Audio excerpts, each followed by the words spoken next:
All right, so after having the Lymow 1 Plus for about 6 months, I'm going to go ahead and dip into a review. This is unfiltered, honest feedback. They don't sponsor me. And absolutely anyway, I paid my own money for this. So here is the new docking station location. Yeah, pretty ugly. And it's way bigger and way more expensive than I needed. But it keeps it out of the element. And next season, I'll probably move it to the other side, even though it'll be south-facing. Get it out of that way. But look at this lawn. I mean, look at the lines. It manages essentially this whole property. I'll show you in just a little bit what I mean by that. But that is amazing. Yeah, I have some runoff, and unfortunately I've killed some grass, which, hey, you know what? We're not here for looks. I'm just here to get it cut. Okay. This is the little guy right here. Unbelievable device. Here's a look at the property itself. So you can see down front, it mows all of that. There's a patch behind the trees to your right, and it goes back way beyond the tree line there. But it has kept up. We've had our growing pains. Lots of errors in the last 6 months for sure. But this thing is a beast, and it has been doing extremely well after several things that we've changed, modified, and adjusted and corrected along the way. The first thing you'll notice is I put the reflective shield. That's insulation. It's double-sided insulation, has a little bubble wrap in the middle. And I've only stuck one on, and it's lasted the whole time. I used some Gorilla Tape, black Gorilla Tape, and it's just, man, it's actually exceeded my expectation. I thought I'd have to retape it every week, maybe every 2 weeks, but it's been on there for several months now. And yeah, it keeps that direct sunlight off of it. I've noticed. I did the update. I've fought it for a long time where it just draws down your blade power. I went ahead and did it. Actually, it was an accident. Didn't mean to do it, but I stuck with it. And it actually works really well.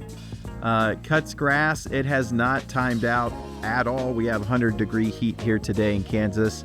There's a good look at that shade. The tracks are amazing. Here's a fly around the pond. I just want to give you a scope of what it does. Does everything up until about right here, and then I do this behind the pond. I don't want to risk it. And then from right here, it'll pick back up, and it does this whole strip. I just don't want to risk behind the pond. I tried to do the circle where it the no zone around the pond and got an error last time. I may try that again. I don't want it to drive into the pond. Listen, folks, this little sucker wasn't cheap. Look at the lines. I mean, it's doing that all on its own while I sit in the AC, drink Gatorade Zero fresh out of the refrigerator. I mean, it doesn't get what we're stupid. This is stupid what it's doing. We're lazy and we're stupid, and this thing's helping that. It's helping make that a success. But look at this little bugger. Back to the tracks. I did notice about a month ago some wires poking through. I was reading all the Facebooky things and commenting and blah, blah, blah, people pointing out that I'm an idiot. I need to adjust the tracks. Well, sent into my Lymow thing, hey, here's what it's doing. What do I do? They just, which I have to give them credit. Lymow support took a while, okay? But you know what? They're probably overwhelmed. All right, and they're on a different time zone, so I'm going to cut them a lot of grace. They send me a pair of tracks to replace it, but I adjusted it, and they're actually doing really well. So I'm just going to run them until they don't, and then I'll replace them. And then I got my extra set of blades actually this week as well. So again, I've just been sharpening the blades myself. I will clean it out about every week. It's been extremely dry now for 2 weeks here, so there's not much gunk that gets under there, any wetness or anything like that. So I'll come back to that eventually whenever we start. And I run it basically from 11 a.m. until about 7:30 p.m. I've noticed that when it gets pretty dark, going back into its mansion, it has a hard time seeing with the camera when it gets too dark in there.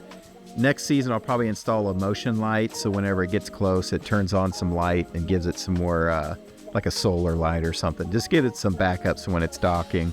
But I have just been super impressed with this guy. Super impressed with this guy. I mean, you started out that boxing video, had it in an all metal thing. And let me tell you, if you're patient with this guy, and you stick with it, and you don't just have a limit. I've read that some people's just don't work. You know, the charging doesn't work, or the battery doesn't work, or something malfunctions. I have been extremely lucky so far with this one. Obviously, a lot of growing pains this first season, but now I've really honed it in where I don't really have to worry about it unless it gets to a point like in the front of the property. It lost signal the other day and went out of bounds. It's done that once in 6 months for me. I did install a Wi-Fi mesh system. So I have down at the fishing shack, I have a Wi-Fi node in there, and it kind of covers that whole back property. And I have a Wi-Fi node in my metal garage. Now, that being said, it is a fully metal garage. So I need to probably put a Wi-Fi node here in my office, which is closer to the front of the house and even has a window, so it could actually help with this portion of the property. But minus that, beyond that, this thing has been out there in heat I don't want to sit in. I would be sweating to death if I was out there right now. It's literally just mowing the backyard, no problem. And it'll go back and dock.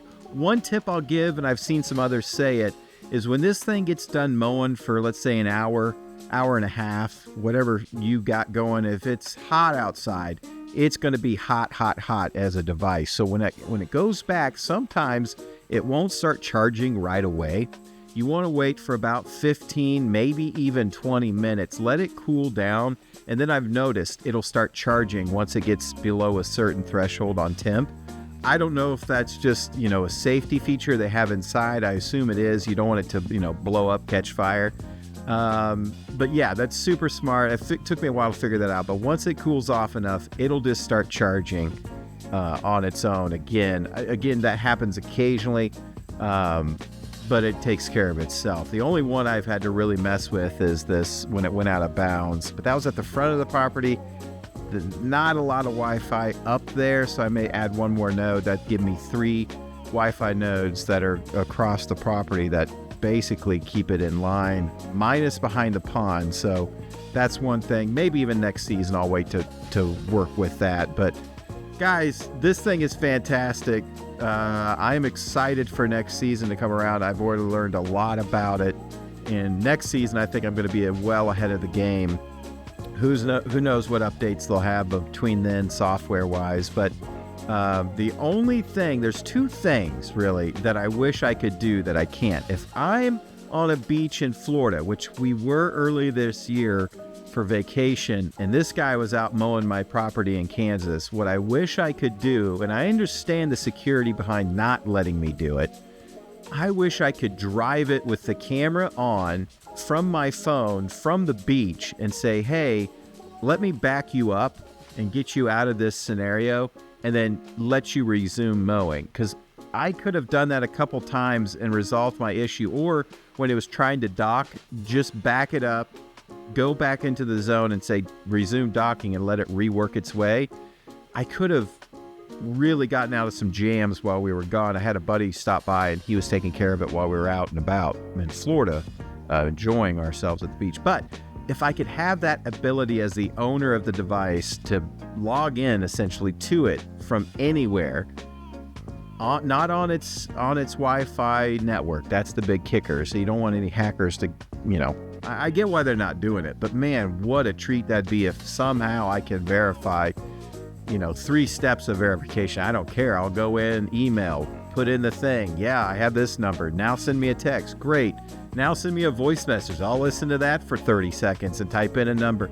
If there was a way that I can control this thing while I'm not physically by it, that would be awesome. My buddy was looking into having some sort of Bluetooth through a Pi kind of device. I don't know. It was all Wi-Fi based and really interesting, but it's not quite going to work unless you have your Bluetooth device close enough.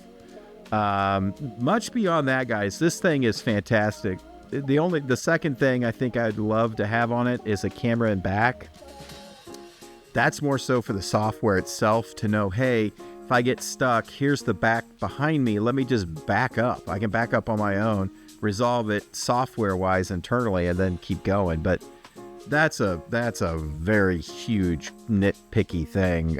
It has a camera on it that I can watch from anywhere. I was literally on the beach watching this thing cut the grass several states away. So that's a review 6 months in. I'm going to give another one of these updates when I pack it up for the winter, and then go through that process and see about the battery and charge and all that stuff. So I'll give another one at the end of the season and then kind of go from there. But it has been unbelievably good. Love it. Love the Lymow.